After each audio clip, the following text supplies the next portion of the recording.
Good morning and welcome to Cooking with Sally J. This morning I'm going to be making homemade chocolate chip cookies. Now I'm going to tell you, I use the recipe on the back of the chocolate chip cookie bag, but it has to be the Nestle chocolate chip cookie. It's the best. I've had it with other chocolate chips, no name brand, Hershey. It's whatever you like, I guess, your preference, but I like the Nestle chocolate chip cookie. Okay, pumpkin, stay out of that. My garbage can is electronic, like it senses that you're there, so it comes up and down and the baby likes to play with it. So whatever activity you see, just enjoy it. My house is your house, so welcome to my kitchen. All right, so I have all the ingredients already measured out. I'm making this video for Michael Erickson. Michael, the last time he was home, evidently found my recipe book and took a picture of my chocolate chip cookie recipe, and he went and made it, and it was a total flop. So I'm here to make this video for you, Michael, and I hope it works out for you. I love you. He's my son in every sense of the word. I didn't give birth to him, but I did help raise him, and I love him to death. Okay, so we're going to start out with our sugars. So you have 3/4 cups of brown sugar and 3/4 cups of white sugar. And you're going to mix that. You're going to just drop that into your bowl. And then you're going to have 2 eggs. 2 eggs, lightly beaten. My brain is like, where's my butter? But in here. Okay, so the margarine, you want a full cup of margarine, and it needs to be, it says softened. I never get softened right. So anyway, just if it's chunky, that's great. That means it's softened more than it's liquid. So once you get those in there, then you add a teaspoon of salt and a teaspoon of soda and a teaspoon of vanilla, which a capful is about a teaspoon. Okay, so once that's in there, you're going to mix really well. Now you can use a beater if you want to. I have been finding out lately that just using my good old arm, the cookies seem to come out a little bit better. Okay, so now, I didn't do it. I didn't measure out my flour. I'll do that in a minute. So now I need 2.5 cups of flour.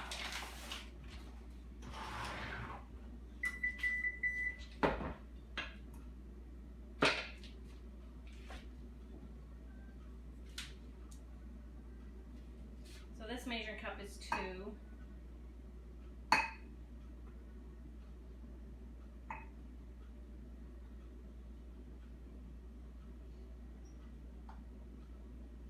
Okay. There's 2. And then a half. This is 1/4 of a cup here, so do that twice. So 2.5 cups of flour. And before you start stirring, because I find this is, if you're stirring with a beater and you got these in there, kind of breaks them up and stuff, or I didn't get them to incorporate well. So before I stir the flour, I put the chocolate chips on top of it. And then I just mix it together really good. I'm going to do an experiment this time, just to see how it comes out. Because I do have trouble sometimes with my cookies flattening out on me. They're always very, very good.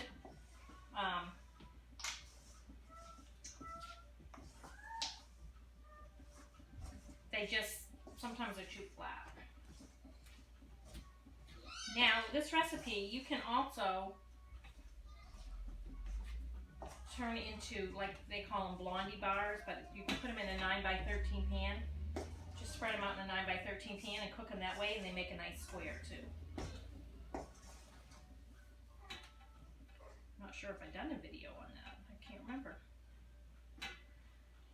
I'll have to go back and look. It is so muggy here today. Okay, so what I'm going to do right now is I've got my oven, it's all preheated to 350.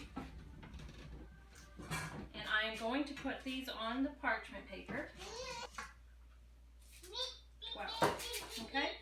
So I got 12, and yes, I'm on parchment paper. Now hang on to your parchment paper as you put it in the oven so you don't lose all your cookies. Right, so I'm going to put them in my oven.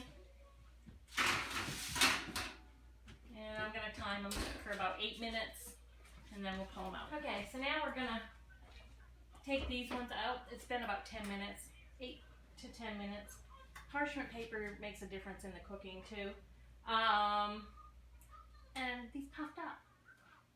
Usually my first batch is all flat, but these puffed up really good.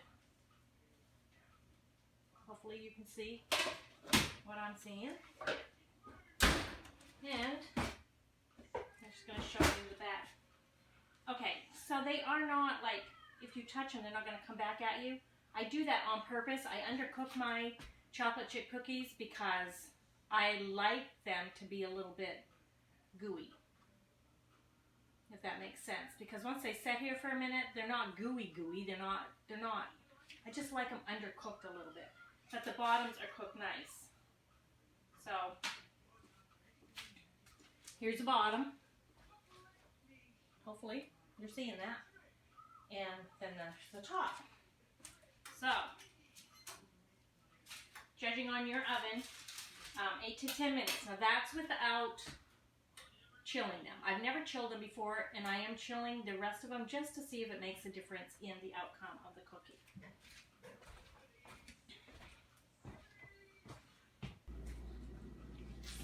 Alrighty. It's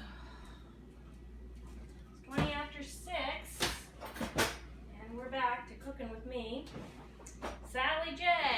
And I am like really tired tonight, but I said I'd finish these off, and I will. I don't have my little cookie scoop. It's in the dishwasher, and I don't feel like getting it up. So, I had done earlier the ones that I immediately made them up and then put them on the sheet. Well, these ones I put in the fridge. I'm just going to, dropping them off by a teaspoon is fine also. And I'm just curious to see what these will look like once they're cooked, where they've hardened. Looks like we're getting ready for a thunderstorm, and I hope so. So I like thunderstorms. I did not get my second walk in, but I still got the same amount of steps in today, so I guess I was busy. I'm tired enough that I'm grouchy, and I didn't want Bruce to be in the house, so I told him to leave again. I know. I'm just going to be real here, people. It's like, he was going to annoy me if he sat here, so there was some cookies he needed to deliver for Father's Day, and I said, why don't you just go and deliver them, and when you come back, I'll try to be more pleasant. So, I had a little walk around the yard, I picked up a few things outside, let the wind blow in my face, and maybe I'll be nice when he gets back. No maybe about it, I will be. He doesn't deserve me. But hey, we all get tired and grouchy, so I might as well just tell him the truth. And the truth was, if he was going to stick around, he was going to annoy me. So, I got it together enough that I got the cookies made. So now we're going to put these ones in the oven. These ones are much thicker and they're cold, going in. So, it will be curious to see how they do. So the other thing I do a lot is say okay every time I restart the video to show you guys something. So I guess I need to work on that a little bit. So I'm getting ready to take the cookies out. It was spent between 10 and 12 minutes. I didn't pay attention real close. But they actually did puff up a little bit more. If I can find a, there it is, so I can just tilt my pan for you to see a little bit better. So putting them in the fridge for a little bit probably is better once you've made them, because then they'll puff up a little better. But this is our Cooking with Sally J on making homemade chocolate chip cookies. I hope it's been informative. Michael, I hope you will try this again and give it a shot and let me know how it turns out. And if you want to do something different, I would suggest also just spraying a 9x13 pan with cooking spray and just spreading the whole batter right out into the pan. Spread it out smoothly and bake it. Again, I underbake it a little bit, not a lot, but probably 20 to 25 minutes is plenty. You'll know when you look at it. So if you've enjoyed this, like it, subscribe to my channel if you've not already subscribed, and you can also find the recipes and the video over on my Facebook page, Cooking with Sally J. I have fun doing this with you guys. Thank you for listening to my rambling and the noises in my home, but I do enjoy doing it. So have a good evening, and God bless everyone.